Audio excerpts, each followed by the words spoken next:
I've been with my husband for 17 years. We've got 2 kids. We're tired. Like, I'm happy if I'm getting a bit of missionary every now and then, but the stuff that's happening in Quicksilver is next level. It comes very naturally. I didn't need to go and read the Kama Sutra or anything like that, or go and watch some racy content per se. I know some people do though. Quicksilver has been referred to as fairy porn because there's some very racy scenes in it. They are very spicy books. There's no denying that. It's definitely, there's some spice on the page.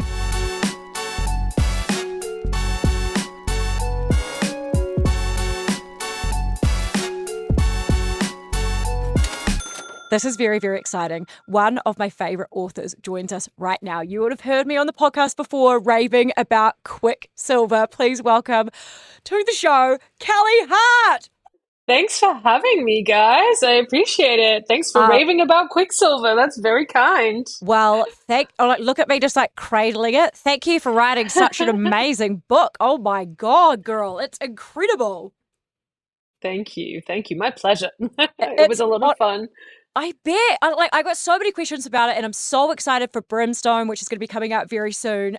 How do you follow Quicksilver up? Did you feel a lot of pressure going into writing Brimstone? Yes, so much pressure. That is a very good question, and I hope I've done a good job. There was a lot of pressure.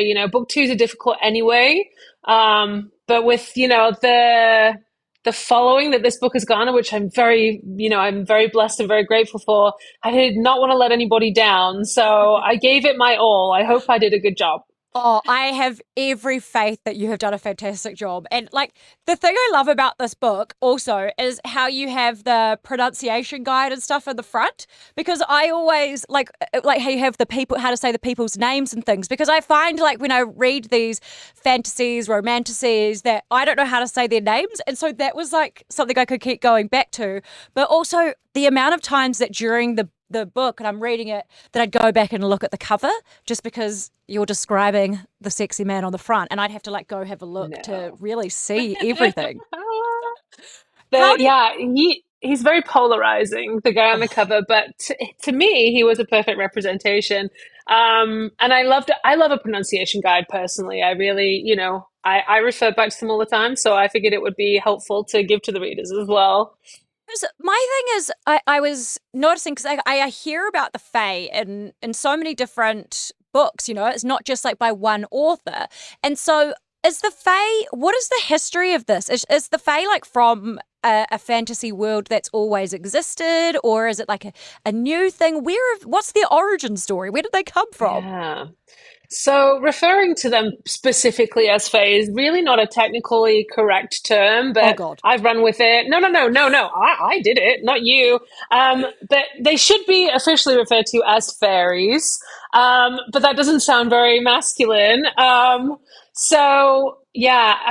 Fae refers to anything of that world. So that kind of lore has existed for hundreds and hundreds and hundreds of years. It's Celtic Gaelic in origin originally, but many different countries have their similar versions. So it's all one kind of organic beast that's been written about for many hundreds of years.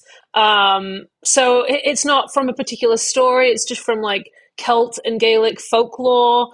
And these stories are passed down from generation to generation. So there's no handbook on specifically what something should look like, or no canon rules as to how these entities are represented in literature and fiction. So you get to be a little playful with it and put your own little spin on it, which is really fun.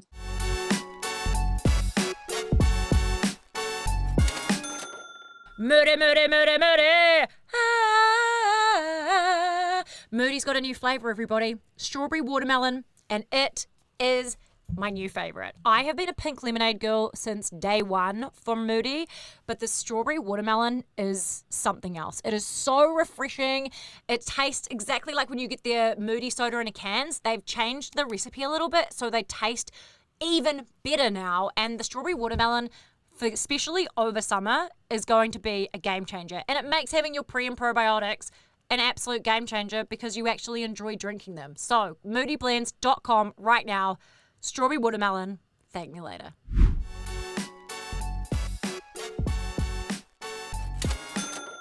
a lot of these books, like Quicksilver, has been referred to as fairy porn because there's some very racy scenes in it.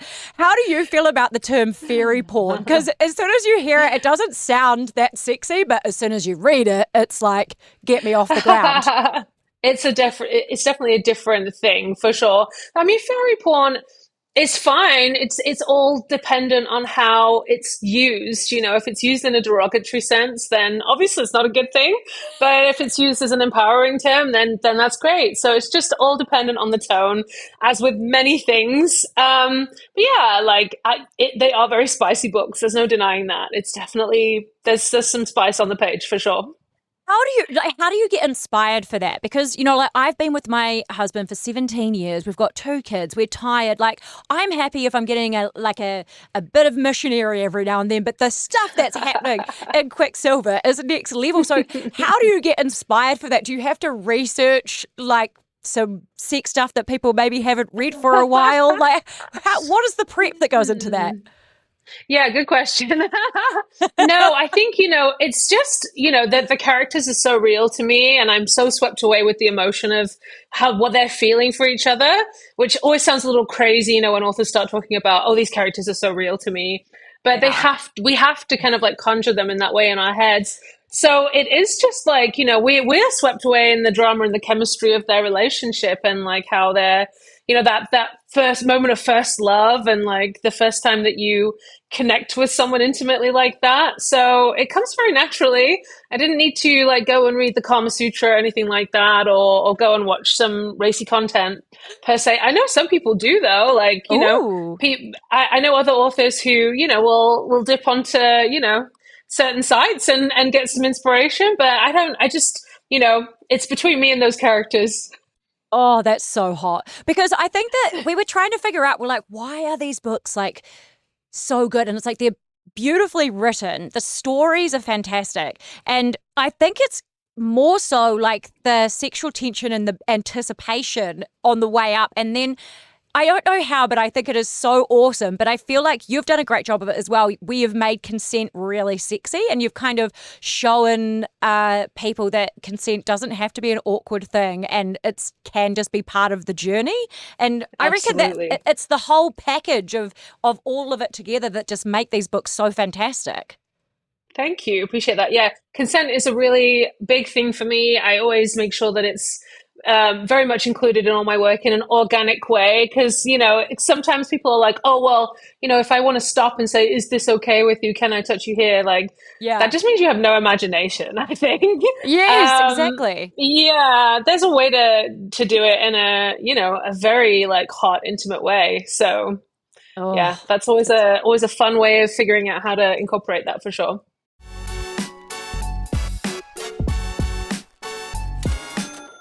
the sequel to this global phenomenon, Quicksilver, written by New York Times bestselling author Callie Hart. Brimstone is almost here. I cannot wait. It is going to be sexy and racy and anything that involves a hot fae. I am so here for it. So this is the description I've been given, okay? This romantasy offers the enemies to lovers of Violet and Xaden and the witty banter of Reese and Feyre, but set in a backdrop of secrets, lies, danger, and yet another very sexy fae to fawn over. Yes! You need to get your hands on Brimstone. It's going to be out on the 18th, but if you go and follow a little bit extra on Instagram, you could be winning one of the first 10 copies in Aotearoa. So, going into now. Oh, I can't wait!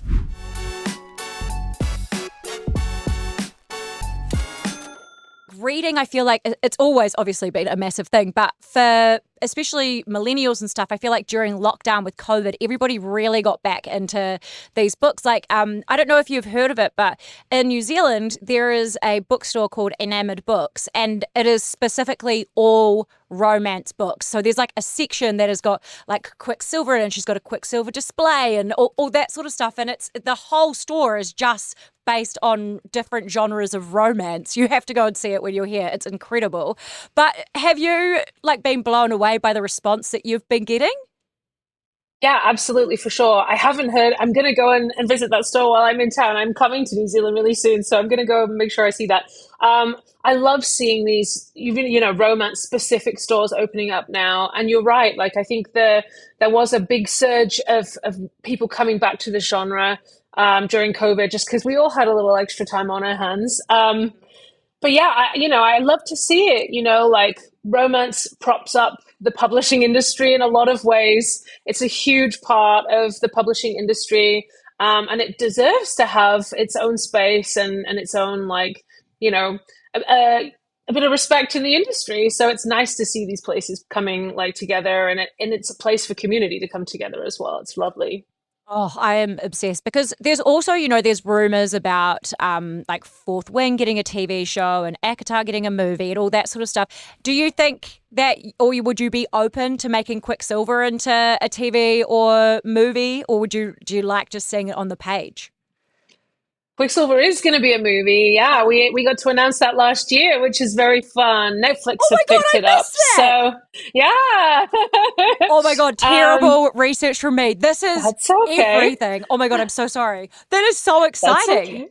Yeah, it's good. It's good times. We're at really interesting points. We've got a script now and everything's ticking along quite nicely. So, yeah, I'm excited. Very excited. That's instantly made me sweat. One, because I didn't know about it, and two, because I'm already want to buy tickets. Do you get to be involved in like the casting of saying like that person should be that character, or that person should be that character, or you write like a dream list for it? For sure. Yeah, I'm gonna be EP on the project, so I do get some say, limited say, like we never have kind of like full artistic control once we become a, collaborative team. But I'll definitely have a seat at the table, which is very nice. And yeah, Yeah. we're coming up on that stage too, which is very exciting.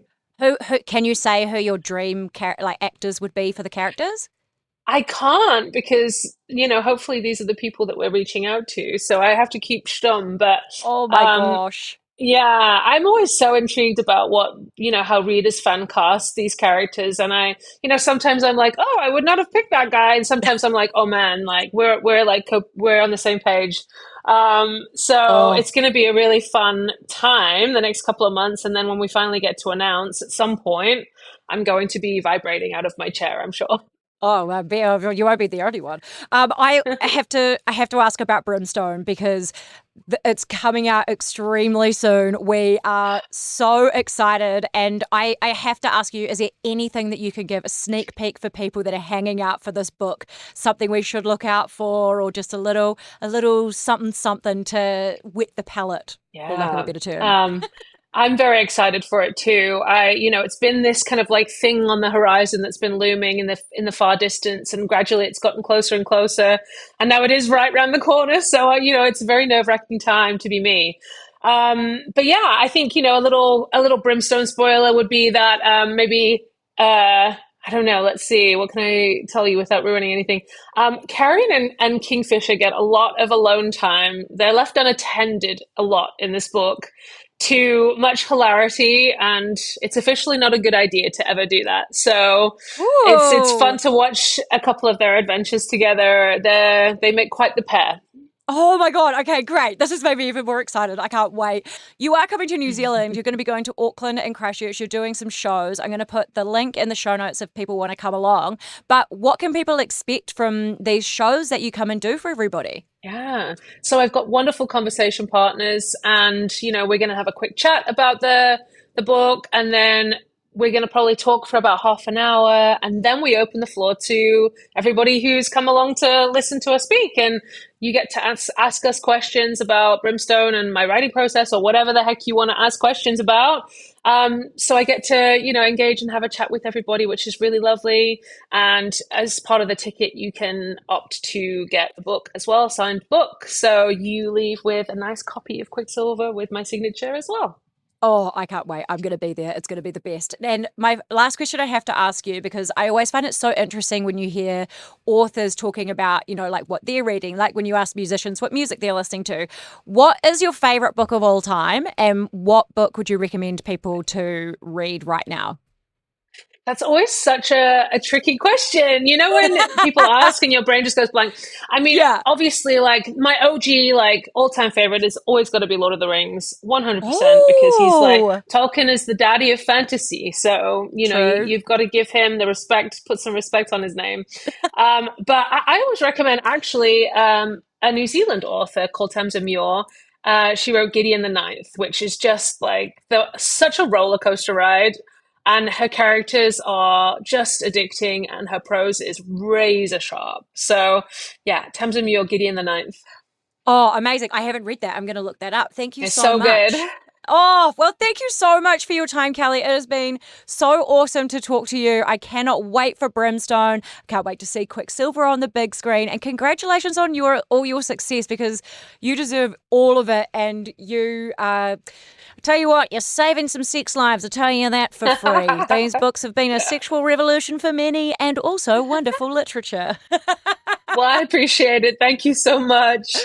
Have to tell you about the new PM blend from Moody. It is freaking-licious. So, if you haven't had the PM blends before, they are out the gate. They are great for sleep, for stress, for cravings. They've got ashwagandha in them, reishi mushrooms, magnesium. If you have this at night, it's like a sweet, delicious treat that helps you sleep really, really well. And Moody have just brought out a new flavour, choc hazelnut.